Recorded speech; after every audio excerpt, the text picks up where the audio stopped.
आदाब आप सब लोगों का। हम भी दरिया हैं, हमें अपना हुनर मालूम है। हम भी दरिया हैं, हमें अपना हुनर मालूम है। जिस तरफ भी चल पड़ेंगे रास्ता हो जाएगा। क्या तारुफ करूं उस शख्स का जिसका हुनर बेमिसाल है, बाकमाल है। किसी का तारुफ एक फिल्म मेकर के तौर पे कर सकते हैं, कोई आर्टिस्ट के लक़ब से नवाजा जा सकता है, पर विशाल भारद्वाज साहब अपने नाम की तरह विशाल यानी वसी शख्सियत के मालिक हैं, जिनको किसी भी दायरे में महदूद कर पाना मुमकिन नहीं है। एक writer, director, music composer, singer, इनके फन की तारीफ यह है कि एक ऐसे तख्लीक़कार हैं जो किसी बने बनाए रास्ते पर ना चलकर एक तख्लीकी दरिया की तरह अपना रास्ता खुद ढूंढते हैं। मेरी यह खुशनसीबी है कि आज जश्न रेख्ता के इस अजीम मंच पर मैं विशाल साहब के रूबरू हूं और आप सब लोगों से मैं दरख्वास्त करता हूं कि तालियों के साथ जोरदार इस्तकबाल करें विशाल साहब। विशाल साहब, आपके पहले शेरी मजमूए जिसमें 25 गज़लें और 25 नज़में शामिल हैं और जो कि बेहद मकबूल हो चुका है, उसका उन्वान है न्यूड। मैं आपसे यह पूछना चाहूंगा कि आपने ये नाम क्यों चुना और इसके पीछे आपकी क्या सोच थी? जी आदाब। एक्चुअली तो मैं इसका नाम नंगा रखना चाहता था। क्योंकि इसमें एक गज़ल है कि आंखों में दिल के मंसूबे नंगे हैं, सब अपने कपड़ों के नीचे नंगे हैं। वाह वाह। और भी इसमें शेर हैं, बट तो मुझे लगा कि ये एक इसमें शेर है कि गहरे गोल हमाम सी संसद की बिल्डिंग। वाह। गहरे गोल हमाम सी संसद की बिल्डिंग, जिसके अंदर सबके सभी नंगे हैं। वाह वाह। तो मेरा मन था इसका टाइटल नंगे रखने का, मगर जब गुलजार साहब से मैंने बोला तो उन्होंने कहा तुम अपनी फिल्मों में भी गालियां देते हो और इस तरह की लैंग्वेज यूज़ करते हो, कम से कम शायरी को तो बख्श दो। तो मैंने कहा कि बट क्यों इसमें, उन्होंने बोला ये बहुत अनपोएटिक है गज़ल में, क्योंकि वो रदीफ़ की तरह आ रहा है तो वो ठीक है, मगर एक टाइटल की तरह ये थोड़ा सा अच्छा नहीं लगता ये टाइटल। तो उन्होंने कहा कि हाँ, अगर तुम इसका नाम न्यूड करो तो न्यूड एक आर्ट फॉर्म है, एक पेंटिंग की फॉर्म है, तो ये पोएटिक हो जाता है। अब ये मेरे में और गुलजार साहब में फ़र्क है कि वो जो बात बोलते हैं पोएट्री हो जाती है। इसलिए इसका नाम न्यूड। और फिर मैंने कहा कि अब न्यूड के लिए मैं एक शेर ही कह लेता हूँ, तो फिर मैंने उसमें एक शेर कह के उसका कि गौर से देखो न्यूड पेंटिंग को, गौर से देखो न्यूड पेंटिंग को, कितनी पाकीज़गी झलकती है। वाह वाह। देखिए, मैं समझ सकता हूं कि सर्दी का माहौल है और आप लोगों को शायद अपनी जेबों से हाथ निकालने का दिल ना चाहे, लेकिन ये एक बहुत ही अजीम शख्सियत हैं। थोड़ा सा एक आर्टिस्ट के लिए आप लोगों का ताउन बहुत जरूरी है। शुक्रिया, बहुत बहुत बहुत बहुत शुक्रिया। उर्दू है मेरा नाम, खुसरो की पहेली। उर्दू है मेरा नाम, खुसरो की पहेली। मैं मीर की हमराज हूं, गालिब की सहेली। क्यों मुझको बनाते हो तासुब का निशाना? क्यों मुझको बनाते हो तासुब का निशाना? मैंने तो कभी खुद को मुसलमान नहीं माना। देखा था कभी मैंने भी खुशियों का जमाना। अपने ही वतन में हूं मगर आज अकेली। उर्दू अकेली नहीं है, क्योंकि विशाल साहब जैसे लोग हैं जिन्होंने ना सिर्फ उर्दू को जिंदा रखने का बल्कि उसको सजाने और संवारने का भी बेड़ा उठाया हुआ है। विशाल साहब अपनी शायरी, अपने फिल्मों के गीत और डायलॉग्स में उर्दू का बखूबी इस्तेमाल करते हैं। विशाल साहब, आपको इस जुबान से इतनी लगाव क्यों है? इस ज़बान की बात ही कुछ और है। बशीर बद्र साहब का बड़ा खूबसूरत शेर है कि वो इत्रदान सा लहजा मेरे बुजुर्गों का। वाह वाह। वो इत्रदान सा लहजा मेरे बुजुर्गों का, रची बसी हुई उर्दू ज़बान की खुशबू। वाह वाह। तो इस ज़बान में ही शहद घुला हुआ है। वो कोई बोलता है तो लगता है कि कानों में कोई शहद घोल रहा है। तो इस ज़बान से और इसकी जो फॉर्म्स हैं, जो गज़ल की जो फॉर्म है, जो नज़्म की जो फॉर्म है, मुझे उससे इश्क है। और बस यही इश्क जो कि मैं गुलजार साहब के करीब लेके आया, जो बशीर बद्र साहब के साथ मैंने इतना वक्त बिताया, और इसलिए मैं घूम फिर के कहीं ना कहीं से अपने कैरेक्टर्स ऐसे क्रिएट करता हूँ फिल्मों में कि किसी तरीके से मुझे उर्दू बहुत ज़्यादा बोलने का मौका मिल जाए अपने कैरेक्टर्स के थ्रू। बिल्कुल, हम विशाल साहब के कैरेक्टर्स की ज़ुबान भी सुनेंगे बहुत जल्द कि कितनी खूबसूरती से उर्दू का इस्तेमाल करते हैं।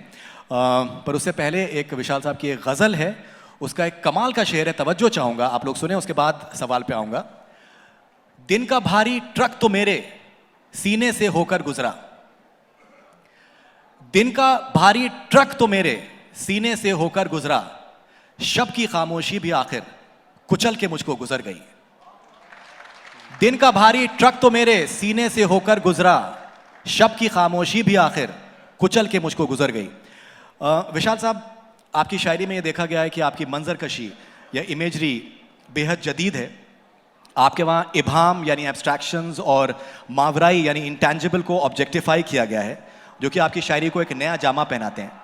अगर आप इसके बारे में हमें कुछ बताना चाहें और अगर आप अपने कुछ अशार सुना के उसको वाज़े करेंगे तो बड़ी मेहरबानी होगी।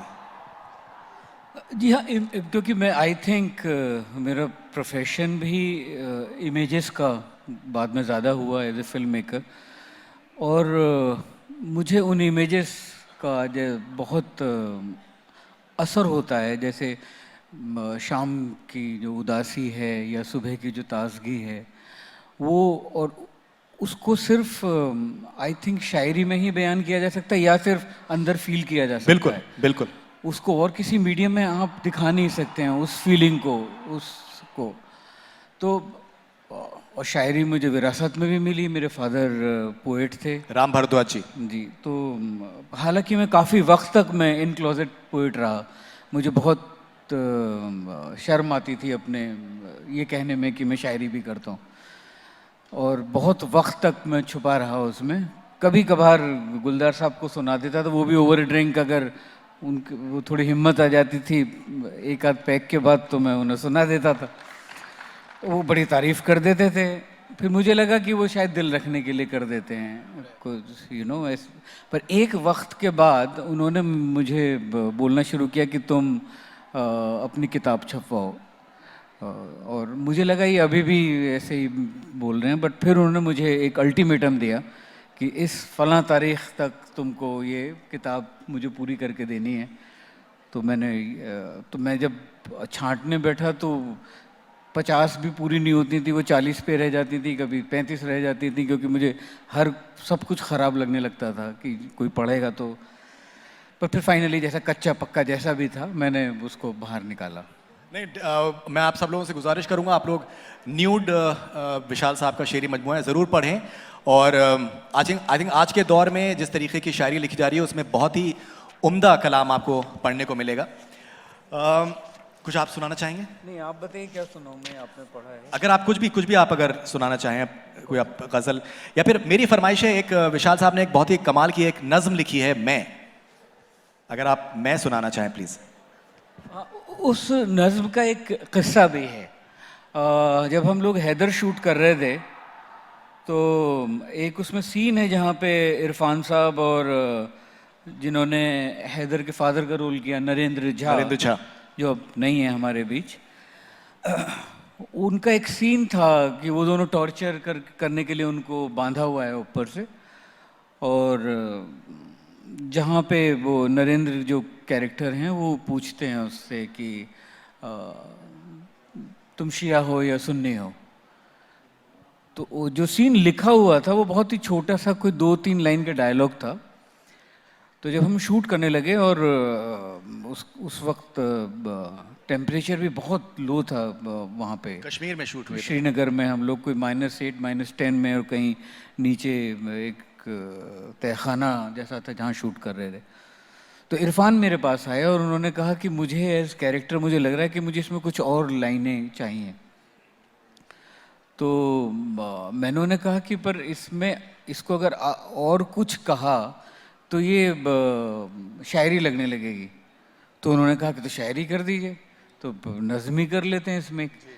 तो फिर मैंने उनसे 1-2 घंटे मांगे और मैंने सेट पे, क्योंकि इतनी जब फिल्म शूट करने जाते हैं तो बहुत ही टाइम का बहुत प्रेशर होता है, तो 1-2 घंटे शूट बंद करके मैंने ये नज़्म वहाँ लिखी और वो इरफान साहब ने उसको नरेट किया। तो वो करने के बाद जब मैं अपनी किताब के लिए था तो मुझे था कि वो, क्योंकि मैंने 1 घंटे में लिखी थी तो उसका मैटर तो बहुत अच्छा था, पर उसमें थोड़ा सा और अगर मुझे वक्त मिलता तो मैं और कुछ कह पाता। तो ये नज़्म मैंने फिर अपने इसमें किताब में शामिल की। बेहतरीन नज़्म है। इसका उन्वान है मैं, कि मैं ही था वो मैं ही हूँ, मैं ही था वो मैं ही हूँ, दरिया हूँ दरख्त भी, अर्श भी हूँ फर्श भी। वाह। दरिया हूँ दरख्त भी, अर्श भी हूँ फर्श भी, दैर हूँ हरम भी हूँ, सुन्नी हूँ शिया भी हूँ, पंडितों के हाथ में आरती के दीप सा, काजियों के माथे पे सजदे का निशान हूँ, पादरी के सीने पे झूलती सलीब हूँ। वाह मैं ही था वो मैं ही हूँ। वाह वाह वाह, जोरदार तालियां, जोरदार। ऑलराइट, मेरठ के फसादात में डॉक्टर बशीर बद्र साहब का मकान जल गया और उसमें उनका सारा नया कलाम जलकर खाक हो गया। विशाल साहब को ज़्यादातर कलाम ज़ुबानी याद था और उन्होंने उसको दोबारा लिखने में उनकी मदद करी। गुलजार साहब के साथ में आपका अदबी रिश्ता और उनके लिए आपकी अकीदत के बारे में सबको मालूम है। आपके वालिद साहब राम भारद्वाज जी भी एक बहुत बड़े फ़नकार थे। ये 3 शख्सियतें आपकी तख्लीकी सलाहियतों पर असरअंदाज हुई हैं, अगर आप इनके बारे में हमें कुछ बताना चाहें। मैंने जैसे कहा कि मेरे फादर पोएट थे और एक गवर्नमेंट सर्विस में जॉब में थे, और उनका ताल्लुक़ फिल्म इंडस्ट्री से था, आके गाने लिखते थे। और एक हादसे में उनकी डेथ हुई। उसके बाद मैं उस वक्त यहाँ हिंदू कॉलेज दिल्ली यूनिवर्सिटी में ही पढ़ रहा था, और वो दौर इतना मज़ेदार दौर था जब मैं, ऑब्वियसली मेरे फादर से वो मुझे गुलजार साहब का नाम लेके बहुत छेड़ते थे, क्योंकि मुझे गुलजार साहब के गाने बड़े पसंद आते थे फिल्मों में, और लगता था कि ये जो इमेजेस आती हैं कि दिन खाली खाली बर्तन है और रात है जैसे अंधा कुआं, इन सूनी अंधेरी आंखों में आंसू की जगह आता है धुआं, ये इस तरह के फिल्मी गानों में ये एक्सप्रेशन देना, तो मेरे फादर मुझे बहुत कि वो गुलजार साहब का नाम लेके बहुत छेड़ा करते थे कि उसमें कमियां निकालते थे और कि ये थोड़ी शायरी हुई कुछ, तो मेरी बड़ी लड़ाई होती थी उनके साथ। बाद में मुझे समझ में आया कि वो मुझे छेड़ा करते थे।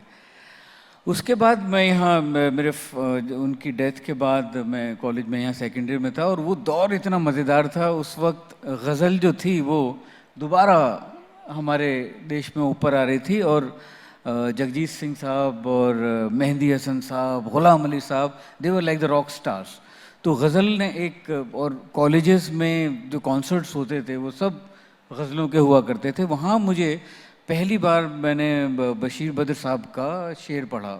मुझे मालूम था बशीर बद्र साहब मेरठ में रहते हैं, पर मैंने कभी उन्हें पढ़ा नहीं था, ना ही मेरा उतना रुझान था उस तरफ। तो मैंने उनका शेर सुना, वो कि ये एक पेड़ है आज से मिल के रोले हम, ये एक पेड़ है आज से मिल के रोले हम, यहाँ से तेरे मेरे रास्ते बदलते हैं।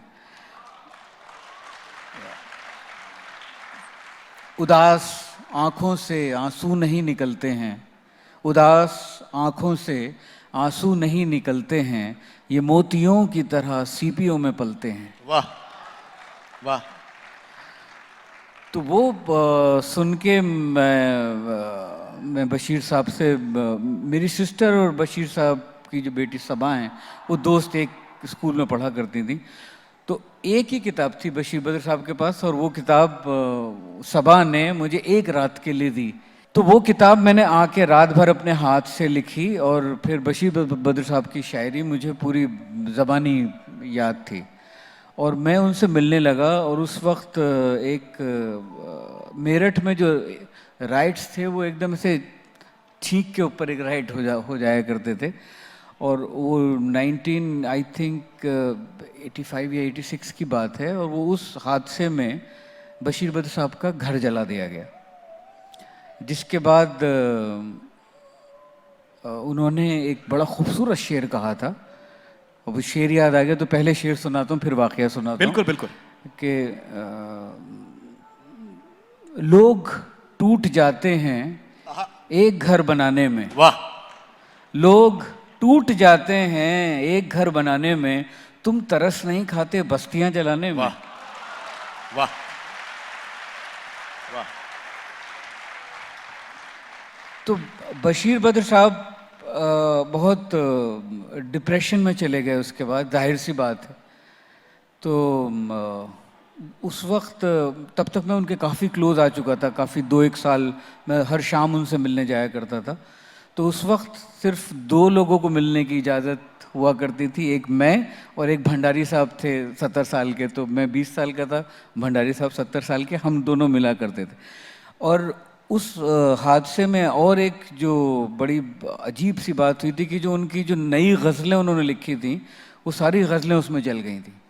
और तो बशीर साहब उसके लिए बहुत ज़्यादा बहुत दुखी थे उस चीज़ के लिए। तो मैंने उन्हें कहा कि मुझे तो सारी गज़लें याद हैं आपकी, जितनी भी वो 30-40 उन्होंने लिखी हुई थी। तो मैंने वो सारी गज़लें उन्हें बहुत, मतलब मुझे काफ़ी कुछ 90% सब कुछ याद था। वाह। तो मेरा ये इश्क रहा गज़ल से, बशीर बद्र साहब से। और फिर वही गुलजार साहब की जो नज़में थी वो भी मुझे एक वक्त में तो बिल्कुल एक लफ्ज़ कोई बता दे और मैं पूरी नज़म सुना देता था। तो ये बहुत, और मुझे मालूम नहीं था कि ये अल्लाह मियाँ का एक अलग स्क्रीन प्ले चलता है, कि ये सब इसलिए हुआ कि ये सब मुझे फ़िल्मों में जो ज़बान में यूज़ कर पाया, चाहे वो मेरी मेरठ की परवरिश थी जहाँ पे लंगड़ा त्यागी जैसा कैरेक्टर और उस तरह के जो ओमकारा, उस तरह के कैरेक्टर्स मैंने अपनी आंखों से देखे, और या इस तरह की गहरी शायरी जिसके मैं, क्योंकि मैं बशीर बद्र साहब के साथ बहुत मुशायरों में जाता था। यहाँ लाल किले में एक मुशायरा होता था 24 जनवरी को, शायद अभी भी होता हो। और फिर एक DCM का मुशायरा हुआ करता था। DCM मुशायरा। हाँ, तो मैं हर मुशायरे में उनके साथ जाता था। तो वो मेरी जो वो नींव पड़ी वहाँ से, और उसका अब मुझे उस पेड़ के सारे फल मुझे मिल रहे हैं। क्या बात, क्या बात, क्या बात। कुर्बानी मासूम की होती है अक्सर, कुर्बानी मासूम की होती है अक्सर, वो मुझको इतिहास दिखाकर कहता है। विशाल साहब की एक गज़ल का शेर है। एक और गज़ल का एक और शेर है, बेहतरीन शेर है। रहना हो सिंहासन पे, रहना हो सिंहासन पे, मंदिर या मस्जिद गिरवा। रहना हो सिंहासन पे, मंदिर या मस्जिद गिरवा। और ये शेर पे ख़ास तौर पे तवज्जो चाहूँगा, बहुत ही खूबसूरत शेर है, गैर मामूली शेर। घर की रोटी खिलाए चूहों को, घर की रोटी खिलाए चूहों को, ये सियासत अजीब बिल्ली है। घर की रोटी खिलाए चूहों को, ये सियासत अजीब बिल्ली है। विशाल साहब, आपके एक इंटरव्यू में मैंने देखा कि आपने कहा है कि आप सियासी तौर से आप बाखबर हैं और अपने सियासी तासुरात को आप शायरी के जानिब से इजहार करते हैं। बोल के लब आज़ाद हैं, क्यों ज़रूरी है? मतलब आज के वक्त में तो बहुत ज़रूरी है ये कहना कि बोल के लब आज़ाद हैं तेरे, बोल ज़बां अब तक तेरी। क्योंकि और इसीलिए मुझे लगता है, मैंने कई बार पहले भी कहा है कि जब भी इस तरह का सप्रेशन होता है उस वक्त आर्ट सबसे ज़्यादा खिलती है। क्या बात है। क्योंकि जब तक कोई दबाएगा नहीं हमारे गले को तो हमारी चीख, हम चीखेंगे कैसे, वाह, फुगा कैसे निकलेगी हमारी। तो और यही शायरी की तो यही तो एक चीज़ है जिसमें आप प्यार से पत्थर भी मारें तो फूल लगता है। वाह। सो ये इतनी खूबसूरत फॉर्म है। और फैज़ साहब ने जो कहा है या साहिर ने जो कहा है, या बड़े सब बड़े बड़े शायर उसमें कह के गए। और अगर हम लोग मैं अपने आप को तो खैर खामखा उसमें शामिल कर रहा हूँ, पर अगर शायर उसको अपने आज के हालात पे वो नहीं रिएक्ट करेगा तो और कौन रिएक्ट करेगा। बाकी वाह। सब तो मसरूफ़ हैं उससे, या तो उसको सहने में या उससे लड़ने में। पर एक शायर है जो कि एक शेर से पूरा परचम लहरा देता है। क्या बात, क्या बात, क्या बात। ताली बहुत बहुत धीमी है सब, बहुत धीमी ताली है। शुक्रिया। आप इनकी ज़्यादा सुनिए मत, जब मन करे तभी बजाइए, ऐसा कोई ज़रूरी नहीं है। हाँ, वो दिल की आवाज़ भी तो आती है, वो आ रही है मुझ तक, वो दिल चलिए, की आवाज़ भी आ रही आप बेहतर जानते हैं। है। जी जी जी। उसकी खातिर कोई नहीं फिर अनजाना, उसकी खातिर कोई नहीं फिर अनजाना, जिसने अपना चेहरा ठीक से पहचाना। विशाल साहब की गजल का एक शेर है। उसकी खातिर कोई नहीं फिर अनजाना, जिसने अपना चेहरा ठीक से पहचाना, इतना धीमे धीमे वक्त गुजरता है।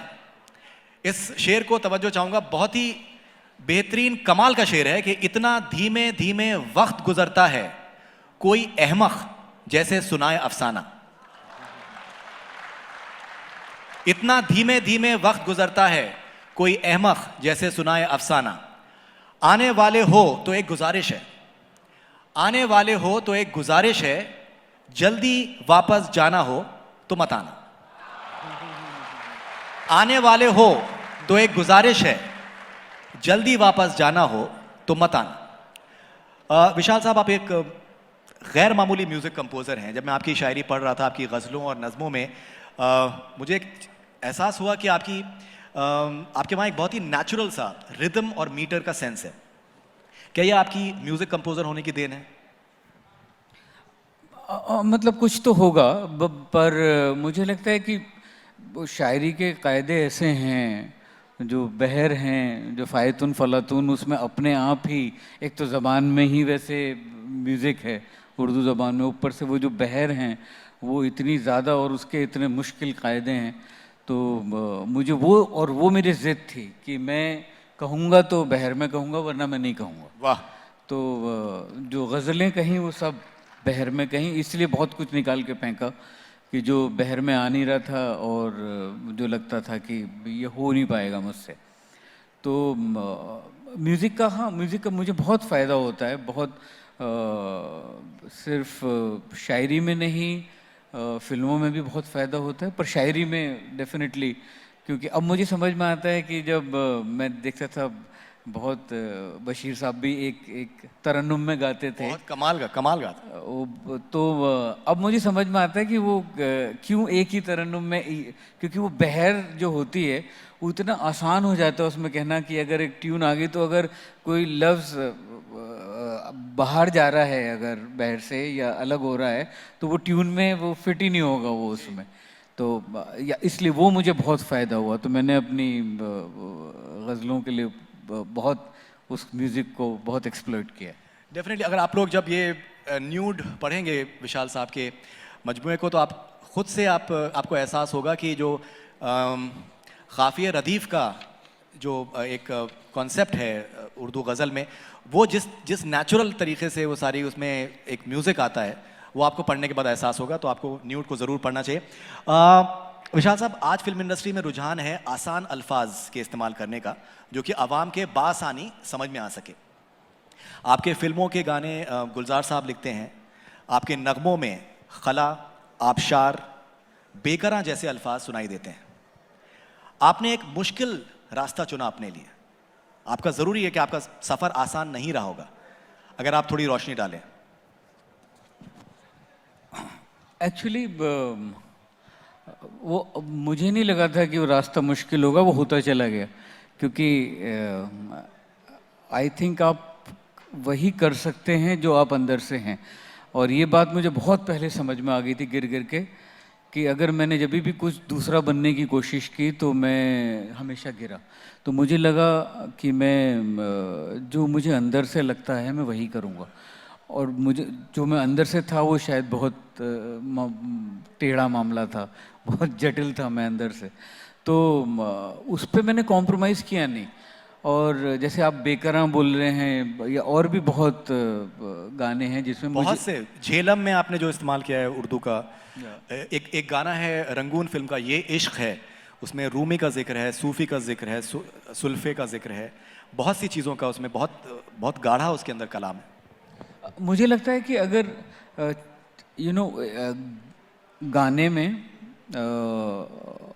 जब अल्फाज और ट्यून, अगर उसमें एक इनविजिबल सी एनर्जी होती है, वो अगर सच्ची है और तो वो जाके दिल में लगती है। क्या बात, वो दिल में जाके लगती है और फिर आप उसके मानी ढूंढ लेते हैं। क्या बात। जब भी कोई आप स्पेनिश गाना सुनिए, कोई पोर्चुगीज़ गाना सुनिए, किसी दूसरी ज़बान का गाना सुनिए, अफ्रीकन कोई गाना सुनिए, उसकी हमको भाषा बिल्कुल समझ में नहीं आती, पर वो कभी कभी आके ऐसा असर करता है कि आंख में आंसू आ जाता है। समझ में नहीं आया कि कोई वर्ड समझ में नहीं आ रहा है, पर एक असर एक उसका हो रहा है। और ये तो अपनी ज़बान है, तो अगर आपको ज़्यादा कुछ अच्छा लगता है तो आप उसके मानी जाके ढूंढ लेते हैं। क्या बात है, क्या बात है, क्या बात, क्या बात। विशाल साहब, लता मंगेशकर जी और आशा भोसले जी का उर्दू का तलफ़ुज़ बहुत ही खूबसूरत है, लेकिन आज के दौर में एक आम रविश हो गई है कि गालिब हो जाते हैं, ख्वाब बन जाते हैं, और इश्क तो इश्क है ही। वो तो हो ही गया है। तलफ़ुज़ की पाकीज़गी के साथ में जो छेड़छाड़ हो रहा है, क्या आपके लिए तकलीफ दे मकाम है? बहुत बहुत ज़्यादा, मुझे तो बहुत ही तकलीफ़ होती है इस चीज़ से, और मुझे शर्म आती है क्योंकि मैं उसी इंडस्ट्री का हिस्सा हूँ जहाँ ये हो रहा है जी।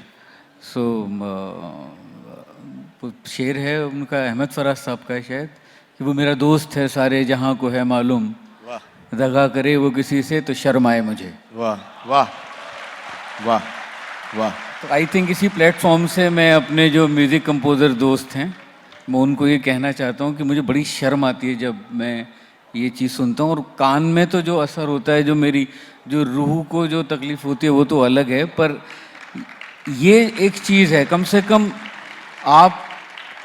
आपको रोटी मिल रही है उस चीज़ से, उसकी तो कदर कर लो। क्या बात, कि जो बोल रहे हो वो तो सही बोल लो, जो गा रहे हो वो तो सही गा लो। क्या बात। तो वो हो रहा है, और अजीब सी बात है क्योंकि फिल्म एक बाइबल बन जाती है जी। कि अरे वो शाहरुख खान तो वही बोल रहे थे, हालांकि शाहरुख की तो ज़बान बहुत सही है, जी, मैं उनका नाम गलत ले रहा हूँ, पर फलाना सिंगर जो है उसने ये गाया, उसने फिर बोला तो मतलब फिर ही होगा, तुम कौन हो तो बोलने वाले, कि वो तो गलती कर ही नहीं सकता है जी। तो ये एक बहुत बड़ी जिम्मेदारी है, और जो स्पेशली जो अब यंग जनरेशन जो कंपोजर्स की आई है, ये उनकी ज़्यादा है। बिल्कुल। सिंगर्स की तो है ही, पर आई थिंक क्योंकि फाइनली कंपोजर के हाथ से सब कुछ चीज़ें निकलती हैं। बिल्कुल बिल्कुल। तो ऑब्वियसली शायर को पता होना चाहिए पहले तो, बिल्कुल। सिंगर को सही गाना चाहिए, पर फाइनली कंपोजर के पास से जा रहा है, तो कोई और सीखे ना सीखे, कंपोजर को ज़रूर सीख लेना चाहिए। और 80% कंपोजर्स जो हैं उनके तलफ़ुज़ ख़राब हैं, और ना वो किसी को साथ बैठाते हैं कि ऐसे जानकार आदमी को डबिंग में साथ बैठा ले जो कि सिंगर की ज़बान ठीक करा ले। बिल्कुल बिल्कुल। ये बहुत इंपॉर्टेंट पॉइंट विशाल साहब ने कहा है।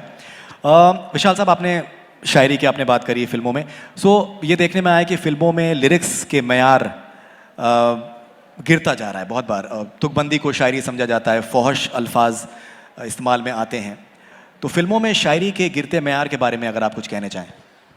आई थिंक उम्मूमन तौर पे हाँ, उसमें आई थिंक वो पिछले काफ़ी वक्त से हो रहा था। इनफैक्ट मुझे ऑन द कॉन्ट्रेरी एक चीज़ लगती है कि जो गानों में जो ख्याल आ रहे हैं ना, वो बहुत अच्छे आ रहे हैं। थॉट्स बहुत अच्छे आ रहे हैं। जब तलफ़ुज़ के लिए तो मैं आपसे अग्री करता हूँ कि ये है, पर आई थिंक जो ख्याल आ रहे हैं वो बहुत अच्छे आ रहे हैं। जो जैसे स्वानंद किरकिरे या अमिताभ भट्टाचार्य या वरुण ग्रोवर, ये लोग जो लिख रहे हैं, ये बहुत अच्छा लिख रहे हैं ये लोग। तो तलफ़ुज़ की ज़रूर बात है, जैसे कि वो गड़बड़ है, पर यंग जनरेशन के जो पोइट्स आ रहे हैं उनके थॉट्स बड़े अच्छे आ रहे हैं। वक्त की कमी की वजह से हम विशाल साहब के गैर मामूली और प्रोलिफिक काम की सिर्फ एक झलक देख पाए हैं। आप जिस तरीके से अदब को फिल्मों के ज़रिए पर्दाए सीमी पे लाए हैं, उसमें शेक्सपियर भी हैं, रस्किन बॉन्ड भी हैं और इस्मत चुगताई का लिहाफ भी है। ये बेहद काबिल तारीफ है।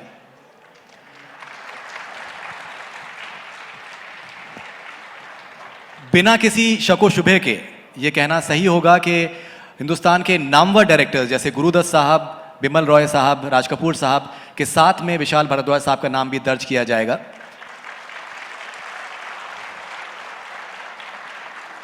विशाल साहब, आप फिल्मों में अदब की जानिब से अपने सफर को कैसे देखते हैं? मैं बहुत ही बहुत हम्बल फील करता हूँ इस चीज़ के लिए, क्योंकि मैंने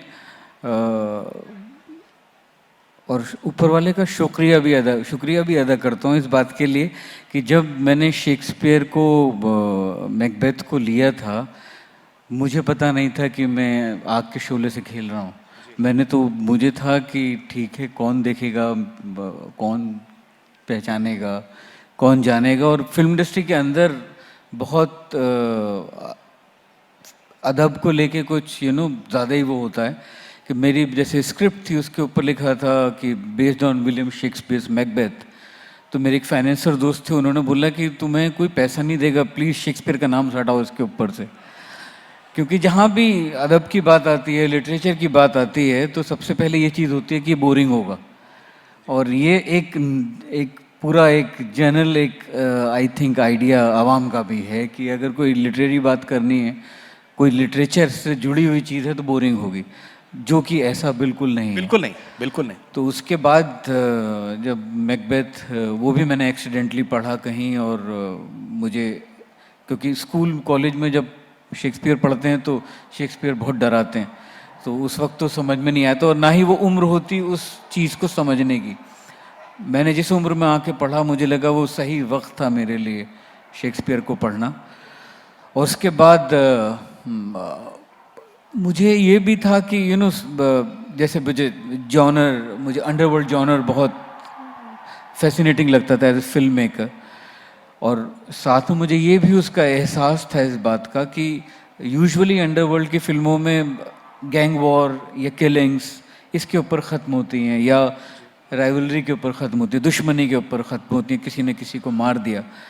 और मुझे था कि मैं नीचे थोड़ी तहों के नीचे जाऊं और नीचे जाके सरफेस को कुरेद के देखूं, थोड़ा खरोंच के देखूं। और उसके लिए मुझे कहानी चाहिए थी। तो मुझे लगता है कि अगर बहुत ही शिद्दत से आप किसी चीज़ को तलाशते रहें तो वो मिल ही जाती है आपको। बिल्कुल। तो वो तो इसलिए उस चीज़ का क्रेडिट मैं सिर्फ इतना लेना चाहता हूँ कि मैंने बहुत शिद्दत से तलाशा, बहुत शिद्दत से तलाशा। बाकी मैं उसके लायक था या नहीं ये मुझे नहीं पता है। मुझे उम्मीद से ज़्यादा मिला, मेरी अपनी हैसियत से ज़्यादा मिला, मुझे अपने टैलेंट से ज़्यादा मिला, पर मेरी शिद्दत मेरी किसी से कम नहीं थी। टी.एस. एलियट ने एक बात कही है कि the only wisdom I can think of is the wisdom of humility, जो कि विशाल साहब में हम मुजाहिरा देख रहे हैं। अगर सिर्फ शेक्सपियर की बात की जाए, उसमें एक इंटेलिजेंस की बात भी है कि अगर किसी को पता है कि वो बेवकूफ़ है तो वो इंटेलिजेंट हो जाता है। ये इनफैक्ट इसमें भी है कि दैट शेक्सपियर का है कि a fool doth think himself to be wise but a wise man knows himself to be a fool. So वो शेक्सपियर कहीं ना कहीं साथ में ही है विशाल साहब के। अगर सिर्फ शेक्सपियर की बात की जाए तो तीनों आपकी जो आपने जो फिल्में करी हैं उसमें तब्बू का काम मकबूल में पंकज कपूर साहब का, इरफान खान का, और ओमकारा में सैफ अली खान का, अजय देवगन का और करीना कपूर का, हैदर में शाहिद कपूर का, ये उनके करियर के सबसे बेहतरीन परफॉर्मेंसेस में से आते हैं। तो आप उसमें कोई डाउट नहीं है कि आप बहुत कामयाबी से आपने शेक्सपियर को आप हिंदी फिल्मों के ज़रिए आप सामने लेकर आए। विशाल साहब, हमारे मुल्क में अदब की कोई कमी नहीं है। अलग अलग ज़ुबानों में बहुत सा लिटरेचर मौजूद है, पर बहुत ही कम फिल्मों की कहानियाँ अच्छे लिटरेचर पर बेस्ड होती हैं। आपका क्या मानना है कि अदबी कहानियों को और ज़्यादा एक्सप्लोर क्यों नहीं किया जाता है?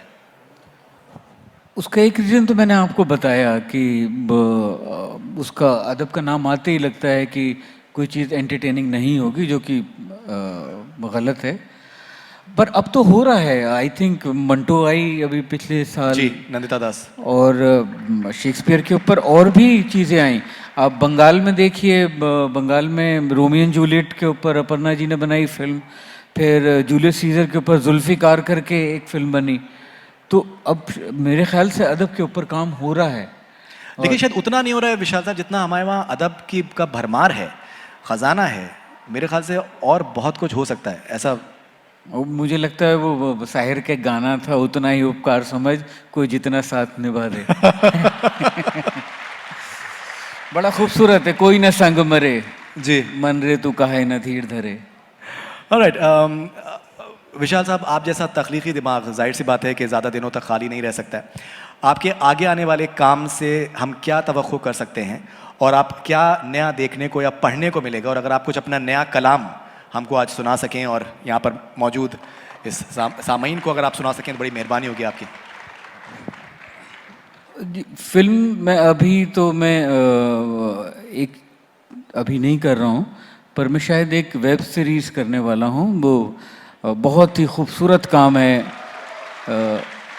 सलमान रुश्दी साहब का, मिडनाइट्स चिल्ड्रन।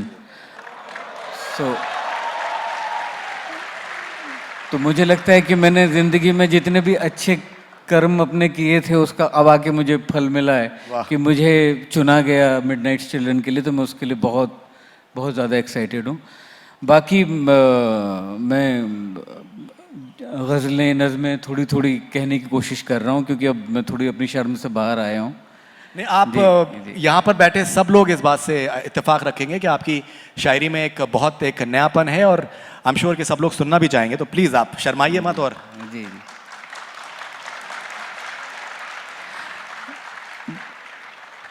तो एक मैं एक गज़ल सुनाता हूँ जी, बिल्कुल। जो इस किताब में नहीं है। उसका मतलब ठीक ठाक है, पर जिस शेर के लिए मैं सुनाना चाहता हूँ तो इसलिए वो मतलब सह लीजिएगा। उसका रदीफ बड़ा खूबसूरत है। मैंने एक पाकिस्तान की एक शायरा हैं, उनका मैंने कहीं सुना, उसमें बड़ा खूबसूरत रदीफ उनका था कि तुम भी ना करके एक था। तो मुझे वो रदीफ मेरे दिमाग में रहा और मैंने उस पर अपना बनाया, आप भी बस करके है। तो सुनिए कि सीने से लग जाने देते आप भी बस, वाह, सीने से लग जाने देते आप भी बस, कुछ हमको इतराने देते आप भी बस। वाह वाह। इतनी जल्दी क्या थी रूठे रहना था, इतनी जल्दी क्या थी रूठे रहना, इतनी जल्दी क्या थी रूठे रहना था, थोड़ा और मनाने देते आप भी बस। वाह वाह वाह। टैक्सी वाले को जाने क्यों टोक दिया, वाह, टैक्सी वाले को जाने क्यों टोक दिया। ये बहुत अक्सर दिल्ली में तो बहुत होता था पहले मेरे साथ कि वो टैक्सी वाला क्या करता था कि टैक्सी वाले को जाने क्यों टोक दिया, लंबी राह घुमाने देते आप भी बस। वाह, लंबी राह घुमाने देते आप भी बस। और ये शेर है जिसके लिए मैं ये गज़ल कही है कि पूजते हो देवी को लेकिन औरत को, पूजते हो देवी को लेकिन औरत को मंदिर में नहीं जाने देते आप भी बस। वाह वाह वाह। विशाल साहब एक बार फिर से ये शेर प्लीज, एक बार फिर से। कि पूजते हो देवी को लेकिन औरत को मंदिर में नहीं जाने देते आप भी बस। वाह वाह वाह वाह। और एक चीज़ मैं खुद अपनी गज़लों में जो नोटिस कर रहा हूँ, मेरी उसमें फ़ोन बहुत घूम फिर के आ रहा है। जी हाँ जी हाँ।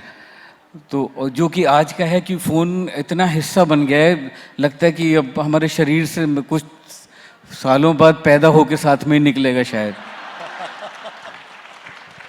तो वो घूम फिर के आता रहता है। तो अब मैंने नोटिस किया कि मेरी नई जो भी मैं शेर कह रहा हूँ उसमें कहीं ना कहीं ये गैजेट्स आते रहते हैं। तो एक जो पुराने उसमें जो फ़ोन के जिक्र वाले जो कुछ अशार हैं वो सुना के फिर मैं नए पे आता हूँ। जी बिल्कुल। कि मतलब है कि किस लिए उदास हूँ कुछ भी तो सबब नहीं, किस लिए उदास हूँ किस लिए उदास हूँ कुछ भी तो सबब नहीं, आपसे भी मिलने की अब कोई तलब नहीं। वाह, आह, वाह वाह। जिसमें दिल दुखे नहीं, जिसमें आंख नम न हो, जिसमें दिल दुखे नहीं, जिसमें आंख नम न हो, ऐसा कोई दिन नहीं, ऐसी कोई शब नहीं। ऐसी कोई शब्द नहीं। आंख का लिहाज था आंख का लिहाज। या के हौसला न था। आंख का लिहाज था या के हौसला न था, उसने टेक्स्ट में लिखा कह सके जो लब नहीं। वाह वाह वाह। विशाल साहब, ये एक बार प्लीज फिर से, ये टेलीफोन से मुताल्लिक है। I think everyone can associate with it as well. Vishal साहब प्लीज। हाँ, क्योंकि मेरे साथ भी हुआ, मैंने ये नोटिस किया कि ये पहले चिट्ठी पहुंचती थी 20 दिन में तो कोई लिख के नहीं भेजता था। अभी आप किसी से नाराज हैं और कमरे से निकले, आप हंसते हुए निकले, हाथ मिला के निकले, गाड़ी में बैठे और आपने टेक्स्ट लिखा कि I didn't like what you said. तो वो मुझे लगा कि ये सब्जेक्ट है ये शेर के लिए कि आंख का लिहाज था या के हौसला न था, उसने टेक्स्ट में लिखा कह सके जो लब नहीं। वाह। ऐसी एक और शेर है कि वो बात करते करते ही खामोश हो गया। वो बात करते करते ही खामोश हो गए। वो बात करते करते ही खामोश हो गया, मुझको लगा कि नेटवर्क टूटने लगा।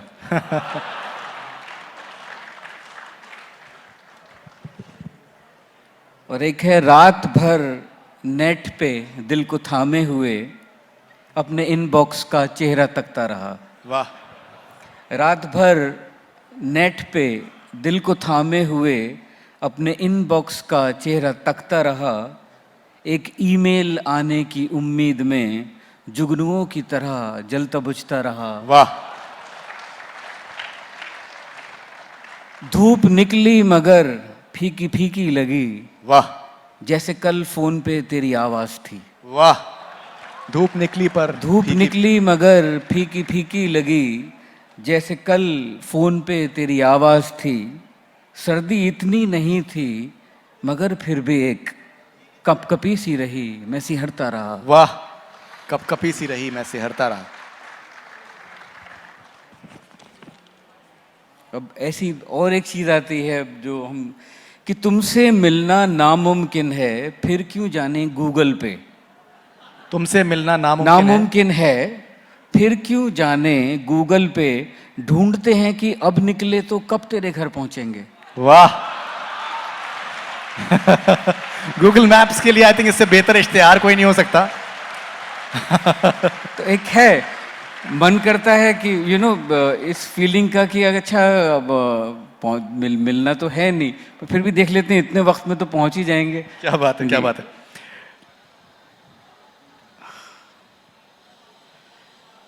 और ही ऐसी एक दो इमेजेस हैं कि उसका एक मतलब और एक शेरी है कि कोहरे से डूबी शाम में वो ढूंढती थी क्या।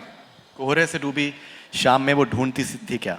कोहरे से डूबी शाम में वो ढूंढती थी क्या, शब भर में सोचता रहा वो सोचती थी क्या। वाह। शब भर में सोचता रहा, वो सोचती थी क्या। शब भर में सोचता रहा वो सोचती थी क्या, मुझसे नजर चुराने की कोशिश में कल की शब। वाह। मुझसे नजर चुराने की कोशिश में कल की शब, आंखें गढ़ाए फोन पे वो देखती थी क्या। वाह वाह वाह वाह। एक आखिरी है ये कि कुछ ना कुछ चाहते हैं सब मुझसे। कुछ ना कुछ चाहते हैं मुझसे। कुछ ना कुछ चाहते हैं सब मुझसे, तुम भी कुछ मांग लो ना मुझसे। वाह। तुम भी कुछ मांग लो ना मुझसे। कुछ ना कुछ चाहते हैं सब मुझसे, तुम भी कुछ मांग लो ना मुझसे। जिसने दिन में चुराई हैं आंखें, जिसने दिन में चुराई हैं आंखें। जिसने दिन में चुराई हैं आंखें, मिलने आया था कल की शब मुझसे। वाह। I think That's it. Okay, अब जिस घड़ी का आप सब लोग बेसब्री से इंतजार कर रहे थे, विशाल साहब जैसे मैंने शुरू में कहा हमा जहत मल्टी डायमेंशनल शख्सियत के मालिक हैं, और इनका जो एक फ़न है जो कि मुझे बहुत ज़्यादा अजीज़ है वो है as a singer. I think बहुत ही कमाल के सिंगर हैं विशाल साहब, और सबसे खूबसूरत बात है कि बहुत ही सादगी से दिल को छू जाते हैं। ये इनकी बहुत ही कमाल की चीज़ है। विशाल साहब, मेरी एक दरख्वास्त थी कि अगर आप कुछ नगमों से इस महफिल को जी लुत्फ़ जी, मैं तैयारी करके आया हूँ। शुक्रिया बहुत। मेरे दोस्त हैं मयूख गिटारिस्ट। मयूख सरकार गिटारिस्ट हैं, अगर प्लीज। शुक्रिया बहुत बहुत मयूख।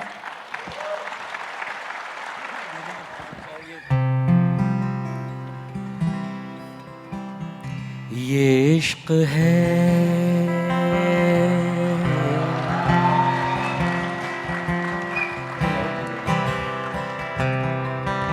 ये इश्क है,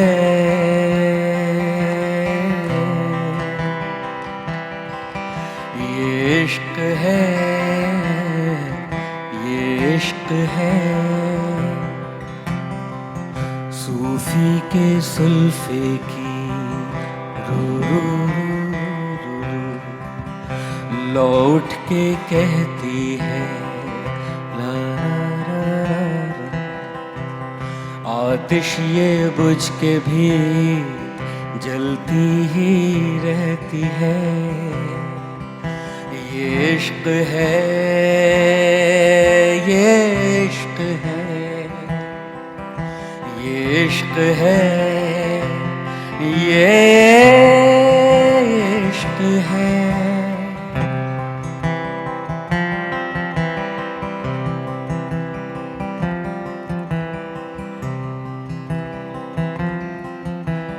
सूफी के सुल्फे की लौटी अल्लाह अल्लाह अल्लाह अल्लाह अल्लाह अल्लाह। सूफी के सुल्फे की लौटी अल्लाह, जलते ही रहना है, बाकी न मैं न तू। ये इश्क है,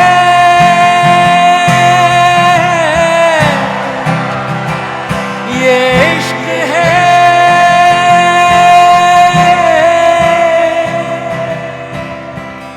बेखुद सा रहता है। ये कैसा सूफी है, जागे तो तबरेज़ी, बोले तो रूमी है। ये इश्क है, ये इश्क है, ये इश्क है, ये इश्क है।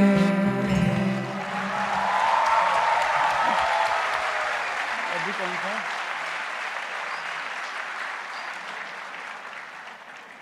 अब वक्त खत्म हो जाए तो बता दीजिएगा। हाँ जी जी जी।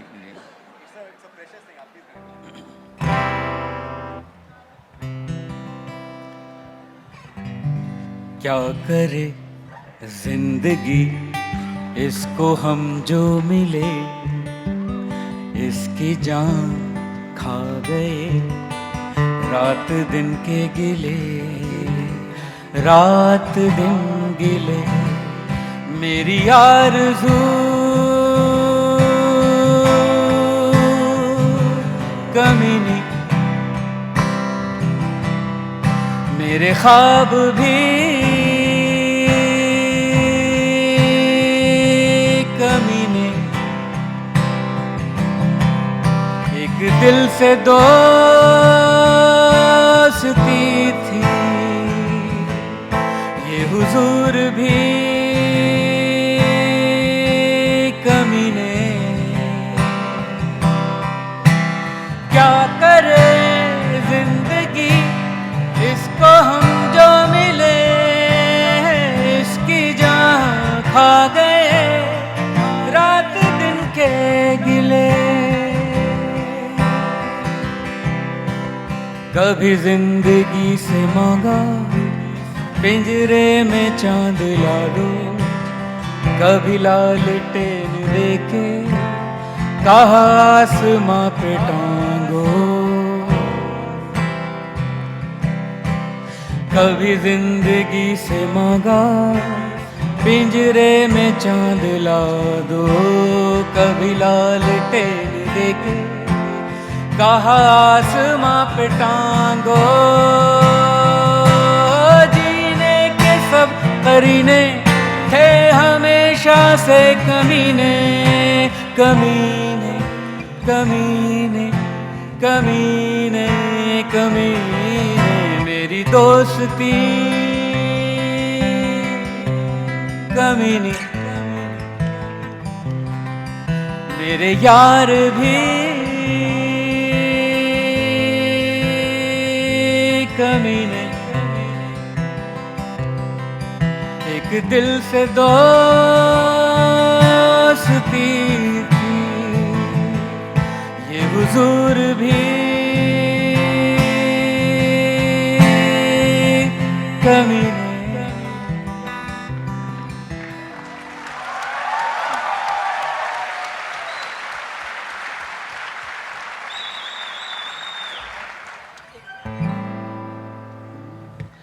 थोड़े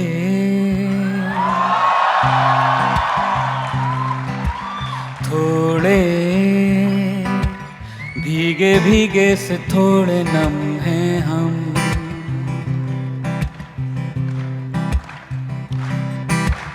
कल से सोए वोए भी तो कम हैं हम, थोड़े भीगे भीगे से थोड़े नम हैं हम, कल से सोए वोए भी तो कम हैं हम,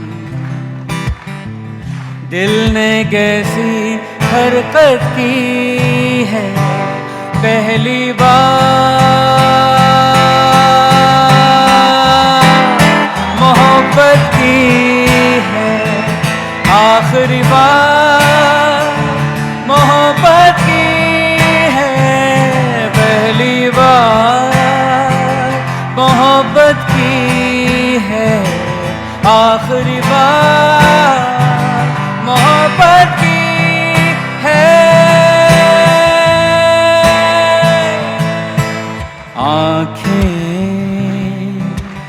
डूबी डूबी सी सुरमई मध्यम,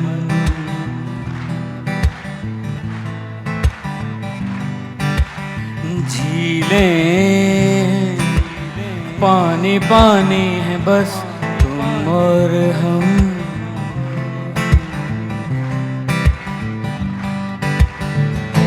बात बड़ी हैरत की है पहली बार, मोहब्बत की है आखिरी बार, मोहब्बत की है पहली बार, मोहब्बत की है आखिरी बार, मोहब्बत की है।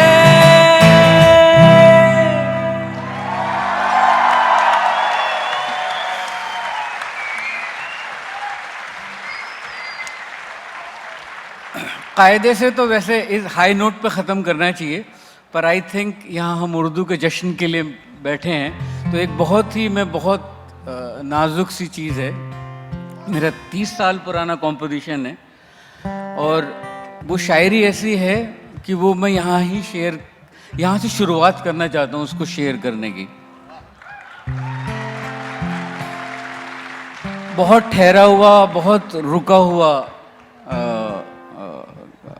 कॉम्पोजिशन है, आप शायरी के लिए सुनिए, इसके बहुत कमाल की सिर्फ इमेजेस हैं। मैं घना अंधेरा हूँ, मैं घना अंधेरा हूँ, आज मेरी पलकों पर रोशनी के घर रख दो,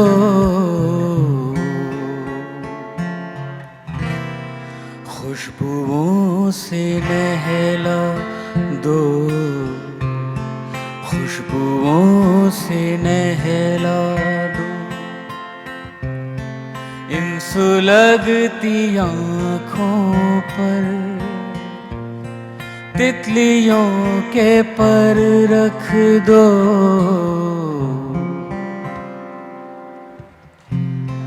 मैं घना अंधेरा हूँ।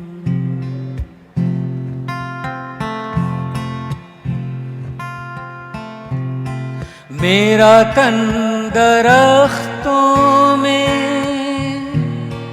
इसलिए झुलसता है, सख्त धूप सहता है। मेरा तन दरख्तों में इसलिए झुलसता है, सख्त धूप सहता है। क्या पता तुम निकलो, क्या पता तुम निकलो और मेरे कांधे पर थक के अपना सर रख दो, मैं घना अंधेरा।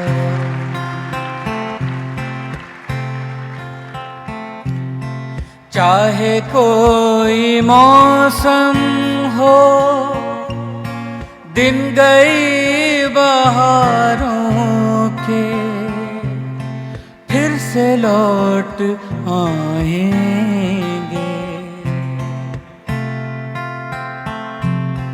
चाहे कोई मौसम हो, दिन गई बहारों के, फिर से लौट आएंगे। एक फूल की पत्ती अपने होंठ पर रख कर, मेरे होंठ पर रख दो,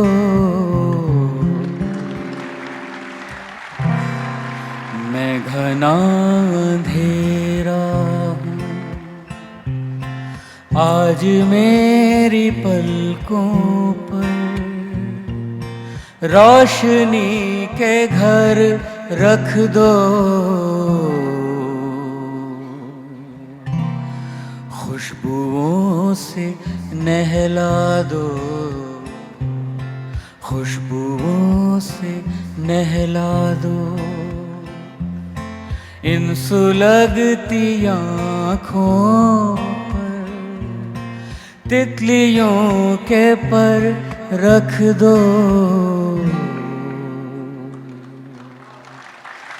थैंक यू, सॉरी।